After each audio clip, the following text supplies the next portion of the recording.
Most of this activity is overt, legitimate, and easily observable if you give yourself time and trouble to observe it.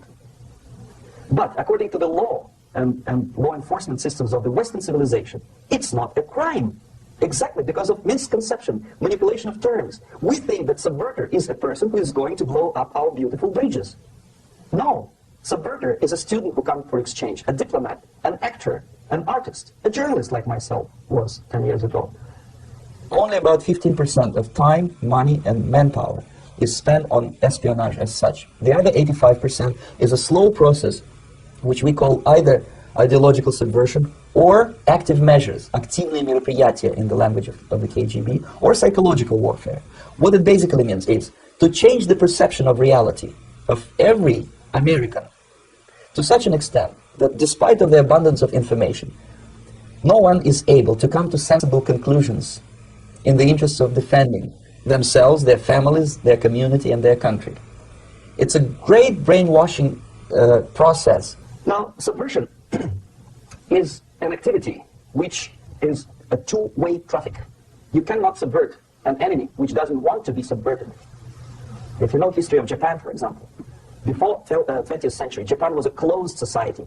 The moment a foreign boat comes to the shores of Japan, the Imperial Japanese Army politely tells them to get lost. And if American salesman comes to the shore of Japan, let's say 60 or 70 years from now back, and says, oh, I have a very beautiful vacuum cleaner for you, with the good financing, he says, please leave us, we don't need your vacuum cleaner. If they don't leave, they shoot them to preserve their culture, ideology, traditions, values intact. You were not able to subvert Japan. You cannot subvert Soviet Union because the borders are closed. The media is censored by the government. The population is controlled by the KGB and internal police. With all the beautiful glossy pictures of Time magazine and Magazine America, which is published by the American embassy in Moscow, you cannot subvert Soviet citizens because the magazine never reaches Soviet citizens. It's collected from the newsstands and thrown to garbage can. Subversion can be only successful when the initiator, the actor, the agent of subversion has a responsive target. It's a two-way traffic. United States is a receptive target of subversion. Imperial courts in ancient China. And he said, after long meditation, that to implement state policy in a warlike manner, it's the most counterproductive, barbaric, and inefficient to fight on a battlefield. You know that war is continuation of state policy, right? So if you want successfully to implement your state policy, and you start fighting, this is the most idiotic way to do it. The highest art of warfare is not to fight at all, but to subvert anything of value in the country of your enemy, until such time that the perception of reality of your enemy is screwed up to such an extent that he does not perceive you as an enemy, and that your system, your civilization, and your ambitions look to your enemy as an alternative, if not desirable, then at least feasible. Better red than dead. That's the ultimate purpose, the final stage of subversion, after which you can simply take your enemy without a single shot being fired, if the subversion is successful. This is the basics of subversion is being taught to every student of KGB school in USSR and to officers of military academies. I'm not sure if the same author is included in the list of reading for American officers, to say nothing about ordinary students of political science. I had difficulty to find the translation of Sun Tzu in the library of a university in Toronto and later on here in Los Angeles. It's a book which is not available. It is forced to every student in USSR. Every student who is taught to be dealing further in his future career with foreigners. The first stage of subversion is the process which is called, basically, demoralization. It says for itself what it is. It takes from, say, 15 to 20 years to demoralize a society. Why 15 or 20 years? This is the time sufficient to educate one generation of students or children. One generation. One lifetime span of a person, a human being, which is dedicated to study, to shaping up the outlook, ideology, personality. Exposed to the ideology of the enemy. In other words, Marxism-Leninism ideology is being pumped into the soft heads of at least 3 generations of American students without being challenged or counterbalanced by the basic values of Americanism, American patriotism. The result? Areas where public opinion is formulated or shaped. Religion, educational system, social life, administration, law enforcement system, military, of course, and labor and employer relations, economy. Okay? 5 areas. Sometimes when I describe all the methods, students ask me the question, are you sure this is the result of the Soviet influence? Not necessarily. You see, the tactic of subversion, if an enemy is bigger and heavier than yourself, it would be very painful to resist his direct strike. If a heavier person wants to strike me in the face, it would be very naive and counterproductive to stop his blow. The Chinese and Japanese judo art tells us what to do. First to avoid the strike, then to grab the fist and continue his movement in the direction where it was before, right? Until the enemy crashes in the wall. You see? So, what happens here? The target country obviously does something wrong. If it's a free democratic society, there are many different movements within the society. There obviously, in every society, there are people who are against the society. They may be simple criminals, ideologically in disagreement with the state policy, conscientious enemies, simply psychotic personalities who are against anything. Right? And finally, there are a small group of agents of a foreign nation, bought, subverted, recruited. Right? The moment all these movements will be directed in one direction, right? This is the time to catch that movement and to continue it until the movement forces the whole society into collapse, into crisis, right? So that's exactly the martial art tactic. We don't stop an enemy. We let him go. We help him to go in the direction we want them to go. Okay? So, on the stage of demoralization, obviously there are tendencies in each society, in each country, which are going to opposite direction from the basic moral values and principles. To take advantage of these movements, to capitalize on them, is the main purpose of the originator of subversion. So we have religion, we have education, we have social life, we have power structure, we have labor relations, unions, and finally we have law and order. 1, 2, 3, 4, 5, 6. Okay? These are the areas of application of subversion. What it means exactly? In case of religion, destroy it, ridicule it, replace it with various sects, cults, which bring people's attention, faith, whether it is naive, primitive, doesn't really matter. As long as the basically accepted religious dogma is being slowly eroded and taken away from the supreme purpose of religion, to keep people in touch with the supreme being, that serves the purpose. Therefore, replace accepted, respected religious organizations with fake organizations. Distract people's attention from the real faith and attract them to various different faiths. Education. Distract them from learning something which is constructive, pragmatic, efficient. Instead of mathematics, physics, foreign languages, chemistry, teach them history of urban warfare, natural food, home economy, your sexuality, anything, as long as it takes you away. Okay? Social life.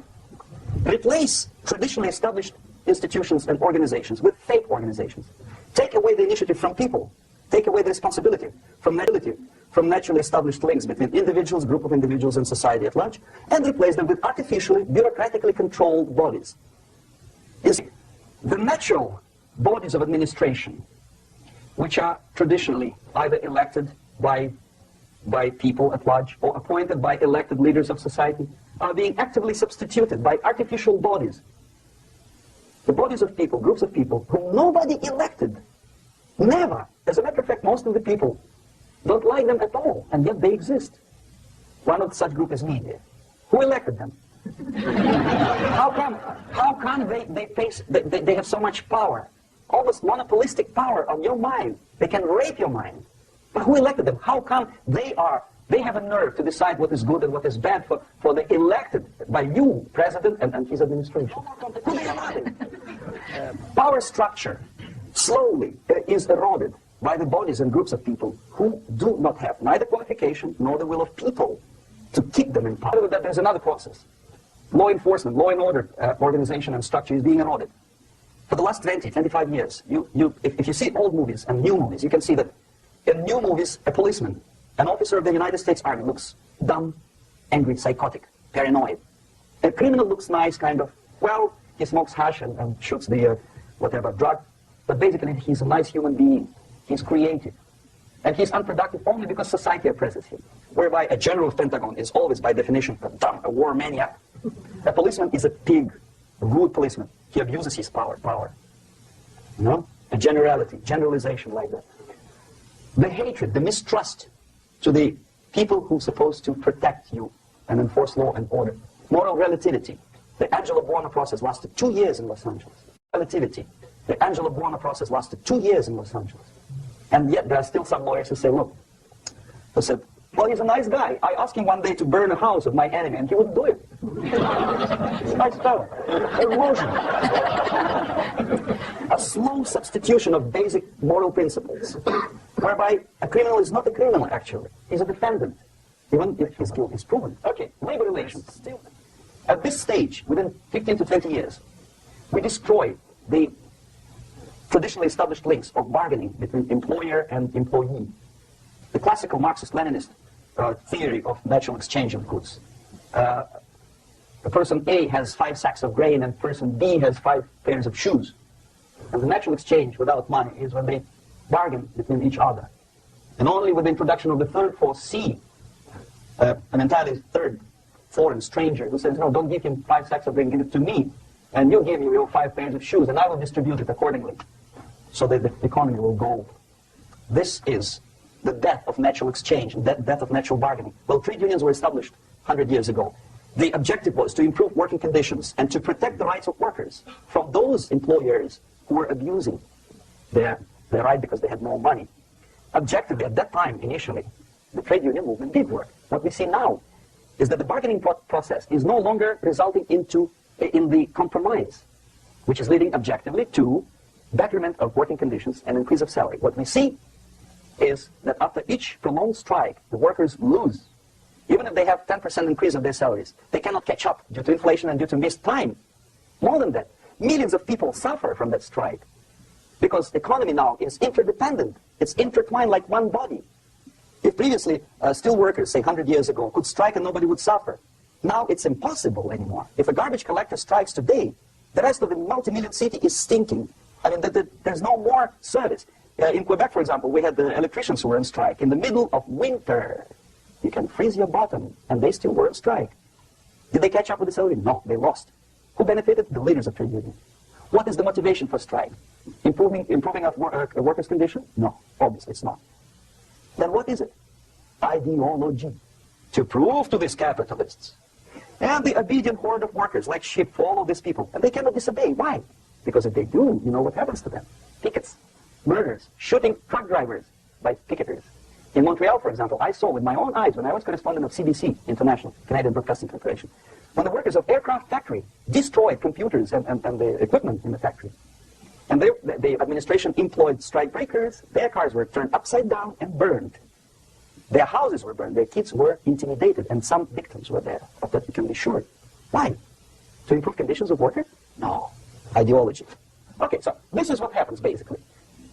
It may or may not happen without the help of the Soviet Union. But the natural tendencies are being greatly taken advantage of and capitalized by the Soviet propaganda systems. How? Whenever trade union strikes, we have influx of propaganda, mass media, ideological dissemination. The workers' right, and we repeat it like parrots. Yes, workers' right. Whose rights? Workers. No. The only freedom of worker to sell his labor according to his own desired will is taken away from him. By whom? By trade union boss. Unlimited power is given. Responsibility. I want to sell my labor not for $2.50 an hour, but for $2. I don't have right. My freedom is denied to me. I know that if I sell my work for $2 an hour, not for $3 an hour, I will compete better with the other guy who is lazy and more greedy. I don't need $3. I need only $2. No. I was made to believe by media, by business, by advertising agencies that I need more and more and more. Have you ever heard any advertising on TV to consume less? No. No way. Whether you need a 6-cylinder car or not, you have to buy it. And hurry up. When I was driving here, on the local radio station, an excited announcer said, "You hurry up, rush and save, save, save. There's a pantyhose sale. Save by buying more." Of course. It would be too naive to expect that KGB makes that advertising agency to do such a crazy commercial. No, of course not. But what we did when I was working for Novosti Press, we would snow plow editorial offices student organizations, religious groups, with literature of class struggle, if not directly Marxist-Leninist propaganda, then a propaganda of legitimate aspirations of working class, betterment of life, equality, mind you. President Kennedy once said, we will make America to believe that people are born equal. Are people born equal? Is there any mentioning in the Bible or any other holy scripture in any religion, if you don't believe me, go to the library and check it. There is not a single word about equality. Just the opposite. By your deeds, God will judge you. What you do is important. The merit of your personality. You cannot legislate equality if you want to be equal. You have to be equal. You have to deserve it. And yet we build our society on the principle of equality. We say people are equal. We know it is false. It's a lie. Some people are tall and stupid. Others are short, bold, and clever.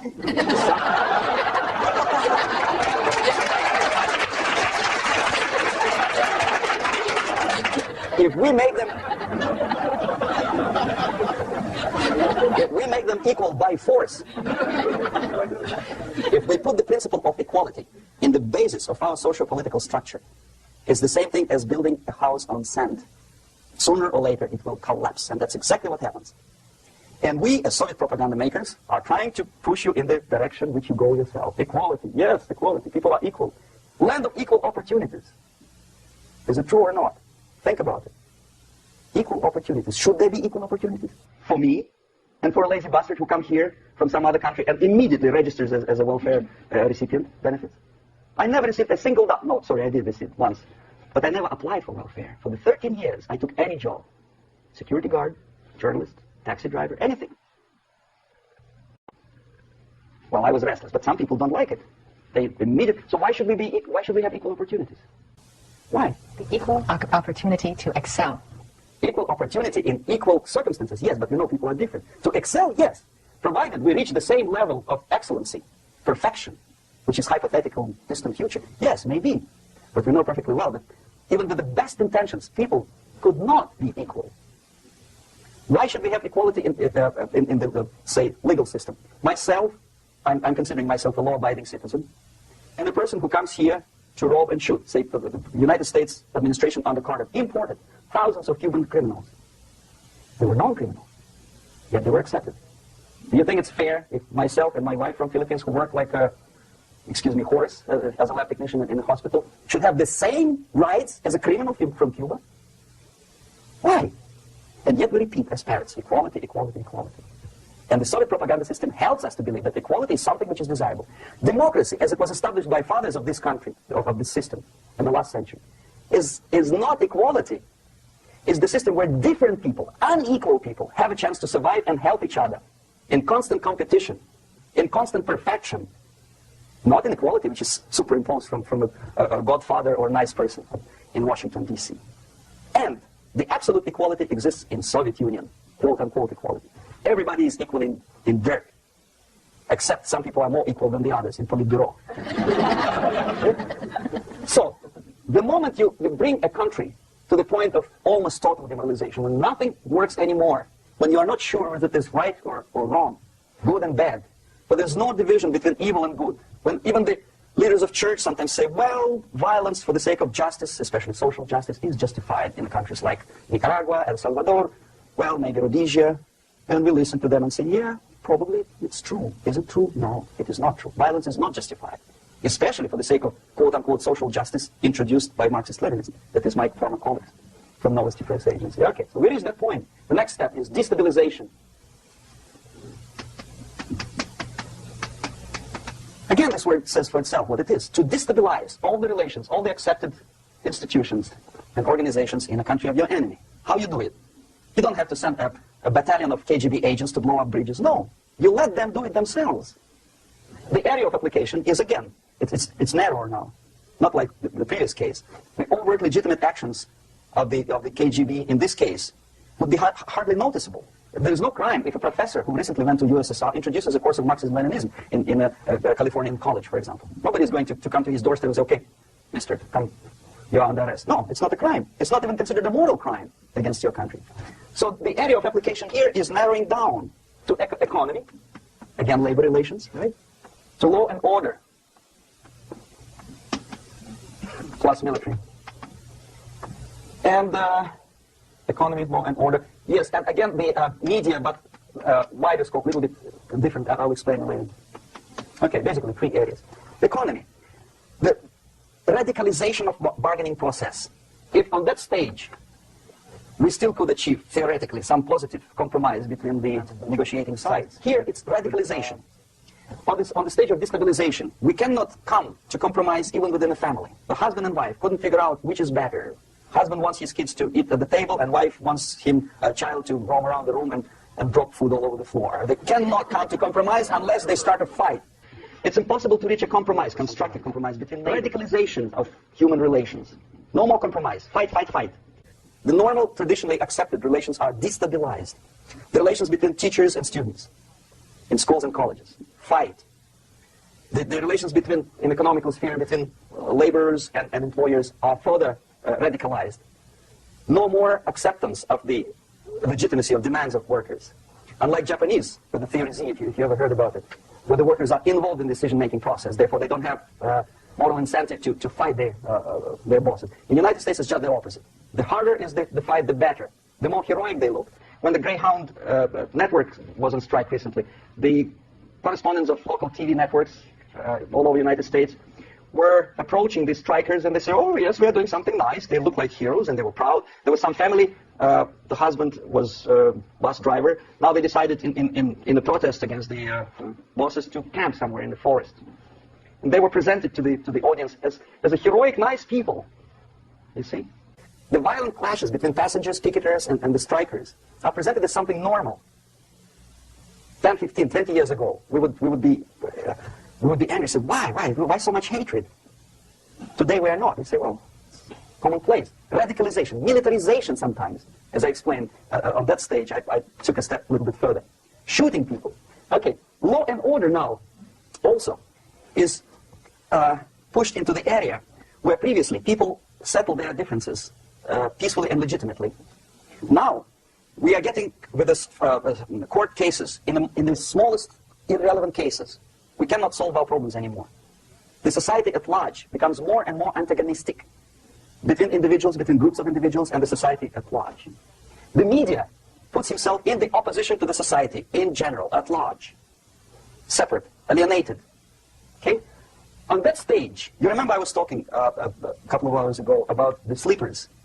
That's when the students from, say, United States, if they're trained in Lumumba University, or developing nations, that's the students I was dealing with, are being sent back from the Soviet Union here. Or if they were already in the United States, in the country, which is the object of subversion, they spring to action. The sleepers go up. They slept for 15 to 20 years. Now they become leaders of groups, preachers, I don't know, public figures. Prominently, they actively include themselves in a political process. All of a sudden, we see a homosexual. 15 years ago, he did his dirty job and nobody cared. Now, he makes it a political issue. It's a political issue. He demands recognition, respect, human rights, and he rallies a large group of people. And there are violent clashes between him and police, his group and ordinary people, no matter what. It's black against white, yellows against green, doesn't matter where his division line goes. As long as this group come into antagonistic clash, sometimes militarily, sometimes with firearms, that is destabilization process. The sleepers, many of whom are simply KGB agents, become leaders of the process of destabilization. It doesn't mean that Comrade Andropov sends Comrade Ivanov to the United States. The person who takes care is already here. He's a respected citizen of the United States. Sometimes he gets money from various foundations for his legitimate struggle for, I don't know, human rights, women's rights, kid lib, prison lib, whatever. There are sympathetic Americans who donate their money to him. This stabilization process usually leads directly to the process of crisis. In case of developing nations, that's the area where I was active. The process starts when the legitimate bodies of power, the social structure, it cannot function anymore. So instead, we have artificial body injected into society, such as non-elected committees. You remember I was talking about them here. Social workers who are not elected by people, media who are self-appointed rulers of your opinion, some strange groups which claim that they know how to lead society forward. They don't usually. All they care is how to collect donations and sell their own concocted ideology, mixture of religion and ideology.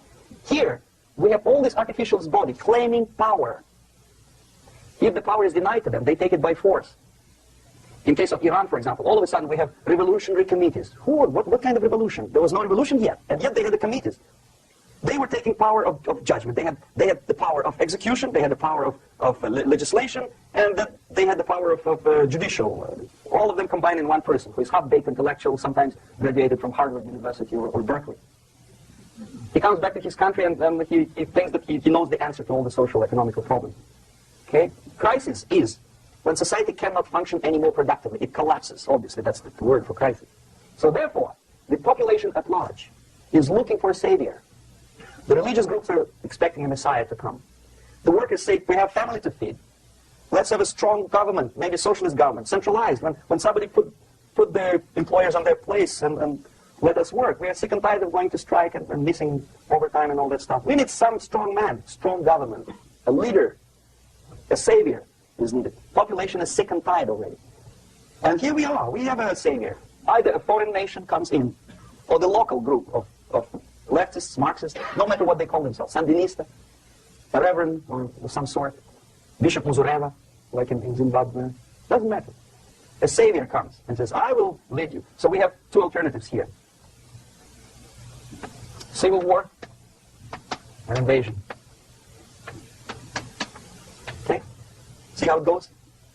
Civil war, we know what it is. Lebanon is the best example. The civil war, which was artificially implanted in Lebanon by injection of force of PLO, Palestinian Liberation Organization. Invasion we have in many other countries like Afghanistan. Name any East European country, it was invaded by the Soviet army. But the result is the same. The next stage is normalization.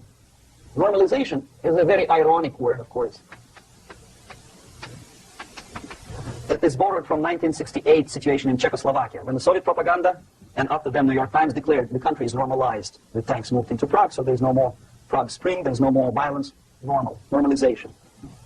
At that stage, the self-appointed rulers of the society don't need any revolution anymore. They don't need any radicalism anymore. So this is the reverse from destabilization. Basically, it is stabilizing the country by force. So all the sleepers and activists and social workers and liberals and homosexuals and professors and Marxists and Leninists are being eliminated physically sometimes. They've done their job already. Okay? They are not needed anymore. The new rulers need stability to exploit the nation, to exploit the country, to take advantages of the victory. Okay? So no more revolutionaries, please. And that's exactly what happens in a number of countries. You remember Bangladesh? This is the crisis in which I was instrumental. First they had Mujibur Rahman. In 1971, he was the leader of People's Party, Awami League, with mustache like Stalin. He was in Russia many times. In 5 years, he was shot by his former colleagues, Marxists. He fulfilled his function. In Afghanistan, it happened 3 times. First there was Taraki, then there was Amin, now there's Babrak Karmal. They killed each other successively, one after another. The moment he fulfills his duty, the first one demoralized country, the second destabilized, the third one brought it to crisis. Goodbye, Congress. Babrak Karmal comes from Moscow and put into the seat of power. Same thing happened in Grenada recently. Maurice Bishop, Marxist, was killed by Austin, what's his name, General something, who was also a Marxist. Right? So no more revolutions, please. Normalization now. From now on, no more strikes, no more homosexuals, no more women live, no more kid live, no more live, period. Good, solid, democratic, proletarian freedom. Now, to reverse this process takes enormous effort. When today, United States had to invade Grenada to reverse the process of subversion. Some people say, boy, this is not good, it's not kosher to invade the beautiful country, island of Grenada. Well, why didn't you stop the process here, when Grenada was just approached by leftists? Why not to prevent Maurice Bishop to come in power in the first place? Did Grenadians want him? Very questionable. They didn't know who was Maurice Bishop in the first place. He came to power by coup d'etat himself. Okay? No, we let the situation develop further and further and further until the crisis and normalization very soon. And then the United States decided to invade the country, discovering that the country was absolutely a military base for the Soviet Union. Of course it's a drastic measure. Of course it's a pity that Marine Corps had to lose, 17 lives. Very bad. Why not to stop the process before it comes to crisis? Oh no, intellectuals will not let you. It's interference into domestic affairs. They're very careful not to let American administration to interfere in domestic affairs of Latin American countries. They don't mind Soviet Union interfere in this affair. Okay. So to reverse this process, from here, it takes only and always military force. No other force on earth can reverse this process at this point. At this point, it does not take military invasion of the United States Army. It takes strong action, like in Chile, a CIA covert involvement, to prevent the savior from outside to come into power, and to stabilize country before it erupts into civil war. Okay? Support the right-wing conservative forces, by money, by crooks or love, doesn't matter. Stabilize the country. Don't let the crisis develop into civil war or invasion. Oh no, your liberals will say it's against the law. The Congress will not appropriate money for covert actions of CIA. Why not? Should we wait till the normalization comes and Soviet tanks landed in Los Angeles airport? Now, at that point, at the point of destabilization, also the process could be reversed. Again, easily than this. No CIA involvement at this point. You know what it takes here? Restriction of some liberties for small groups which are self-declared enemies of the society. As simple as that. Oh no, the media and liberals will tell you this is against the American Constitution. How can we, by force, deny the civil rights to criminals, for example? It's not good. Okay? So we allow them to. Okay, if you allow the criminals to have civil rights, go on and bring the country to the crisis. This is a bloodless way to do. Curb the rights. I mean, not to put them in prison. No, I'm not talking about putting all the gays from San Francisco in a concentration camp. Do not allow them to take political force. Do not elect them to the seats of power, whether it is municipality level, state level, or federal level. It has to be beaten in the heads of American voters that a person like that in the seats of power is an enemy. Do not be afraid of this word. It is an enemy. If he is not an enemy here, he will be here. Later on, he will be shot, of course. But at this point, he is an enemy. Okay? You are doing great service by denying him a right to capitalize on his own crazy ideas and become a powerful man, a man who uses the seat of power. Restriction of certain freedoms and permissiveness at that point would prevent sliding into crisis and probably will return the process of destabilization. To curb unlimited power, monopolistic power of trade unions, here, at that point, would save economy from collapsing. To introduce a law to stop private companies of raping public opinion's mind in the direction of consumerism. No company must have a right to force you into buying more unless you want it. There must be a law. You want to advertise your car? Okay. But not a single mentioning of buying it now and saving money. It must be against the law to force people to consume more. Self-restraint. Previously, before this process started, the self-restraint was a business of church, religion. Because our preachers, the fathers of church, would tell us, material values are good, but it's not the prime function of human being. Because you have to live with something. Obviously, the design for our life is not to consume more deodorants. There must be something greater. If such a complicated instrument as human body was created, obviously there must be some higher purpose for that. And it's very easy to avoid destabilization by denying the greedy companies one little freedom, one little liberty, forcing you into turning yourself into processors of unwanted products and goods. They turn you into machines, like the worm who there's inlet and outlet. So, and how long an average appliance lasts these days? Less than a year. Why? Where's workmanship? Well, we want you to buy more. Okay. This stabilization process could be easily overcome if, as I say, the society, by its own will or after persuasion by the leaders, will come to the idea of self-restraint. It's so hard we want to consume more, but you have to. Unless you will come to this stage, when, as we say in Russia, if Sahara Desert ever becomes a communist state, there will be shortage of sand. So you have to curb your... You have to curb your expectations at this point before it's too late. But no, we don't want to do it. Demoralization process. Again, it's the easiest thing to reverse. First of all, by restricting import of propaganda. The easiest thing to do. Unlimited, unrestrained import of Soviet literature, Soviet journalists. Giving Soviet propaganda and ideological agitators equal time on American TV networks. It has to be stopped. And it's easy. They won't be offended, mind you. As a matter of fact, they will respect America more. But when my former colleague Vladimir Posner appears on Nightline, and Ted Koppel asks him, well, Vladimir, what do you think about this? And what can he think? He's an instrument of propaganda. He thinks what Comrade Andropov tells him to think. He's just a nice, articulate mouthpiece of the Soviet subversion system. And Ted Koppel makes you believe that my friend Vladimir Posner thinks.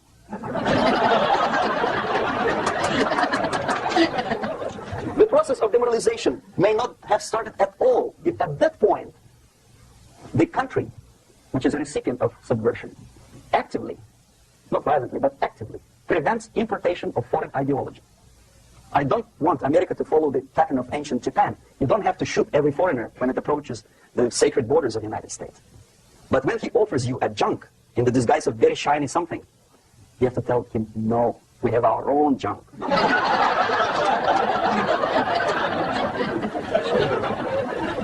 If at that point the society is strong, brave, and conscientious enough to stop importation of ideas which are foreign, then the whole chain of events could be prevented. Recently I've been to the Philippines, and I was shocked how in big cities like Manila, children listen to deafening music. A melodious nation with long traditions of good, nice ethnic music, introduced by Spanish long time ago, maybe 2 centuries, 3 centuries ago, I don't remember how. All of a sudden listen to musical garbage, blasting their radios at full blast, at full volume. Why? In India, I spent many years watching the reactions of Indians walking out of movie theaters after seeing Hollywood production. They couldn't figure out why Americans are so wasteful. They smash their cars, their shiny cars every 5 minutes. How come they shoot each other for $500,000? Is it true that they're so obsessed with sex?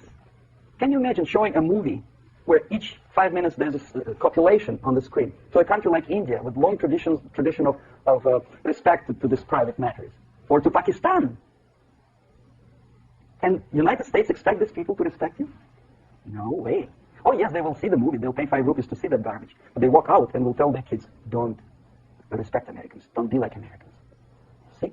So, the process of demoralization could be stopped right here, both as an expert and as an import. And that takes one step, one very important thing to do. You don't have to expel all the KGB agents from Washington, D.C. The most difficult and at the same time the simplest answer to the subversion is to start it here and even before, by bringing back the society to religion, something that you cannot touch and eat and put on yourself, but something that rules society and makes it move and preserve it. A Soviet scientist, Shafarevich, who has nothing to do with religion, he's a computer scientist, did a very intensive research on the history of socialist countries. He calls socialist or communist any country with a centralized economy and a pyramidal style of power structure. And he discovered, actually he didn't discover it, he just brought to attention of his readers, that civilizations like Mohenjo-Daro in the River Indus area, like Egypt, like Maya, Incas, like Babylonian culture, collapsed and disappeared from the surface of Earth. The moment they lost religion, as simple as that, they disintegrated. Nobody remembers about them anymore. Well, distantly. So, the ideas are moving society and keeping mankind as a society of human beings, intelligent, moral agents of God. The facts, the truth, the exact knowledge may not. All the sophisticated technology and computers will not prevent society from disintegrating and eventually dying out. Have you ever met a person who would sacrifice his life, freedom, for the truth like that? This is truth. I never met a person who said, this is truth and I'm ready to shoot me. To defend the truth. Right? But millions sacrifice their life, freedom, comfort, everything for things like God. Like Jesus Christ. It's an honor. Some martyrs in the Soviet concentration camp died. And they died in peace. Unlike those who shouted, long live Stalin, knowing perfectly well that he may not live long. Something which is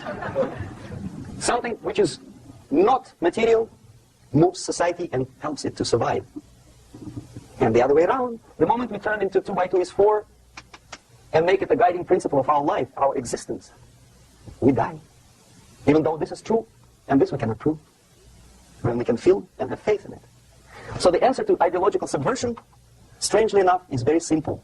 You don't have to shoot people, you don't have to aim missiles and Pershings and cruise missiles at Andropov's headquarters. You simply have to have faith and prevent subversion. In other words, not to be a victim of subversion. Don't try to be a person who in judo is trying to smash your enemy and being caught by your hand. Don't strike like that. Strike with the power of spirit and moral superiority. If you don't have that power, it's high time to develop it. And that's the only answer. That's it. Thank you.